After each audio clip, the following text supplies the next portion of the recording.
In my research, for example, I've looked at personality traits like narcissism, psychopathy, Machiavellianism, and examined these as predictors of this behavior. So we found that narcissism, for example, predicts the number of selfies that you post on social networking sites, and that psychopathy also predicts the number of selfies that you'll put on social networking sites. So that gives us a little bit of clue about the types of people that tend to post more selfies online.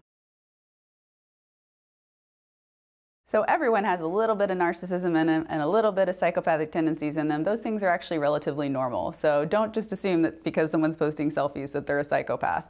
That's usually we looked at normal levels of behavior in that case. But you can also kind of see a lot of selfies as maybe a little bit of a red flag that they may have higher than normal tendencies towards narcissism and psychopathy. We also found an association with narcissism and trait self-objectification and editing pictures. So this is interesting because we would expect that if you're a narcissist and you're kind of insecure but also self-absorbed, you really want to put your best face forward. So you're going to spend that extra time to edit those photos, make sure they look good before you put them up online.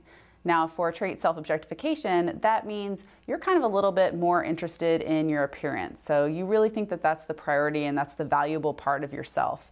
So you kind of treat yourself like an object. So it's unsurprising that you would, again, manipulate those photos before you put them in an online environment. Well, it's really interesting that we adapt so quickly. So, social media didn't really exist for us a decade ago, and then now we're power users and we have all these other tools, and then there's a new social networking site and we jump on that at the first opportunity and adjust our behaviors and find new ways and learn new trends and throw in a hashtag here or a like there. So we're really kind of adapting very quickly to that. But we're not really necessarily adapting to the best behaviors we can actually put out there. So we learn through imitation. We do what other people do, sometimes without stopping and questioning if that's really the way we want to put ourselves out there online.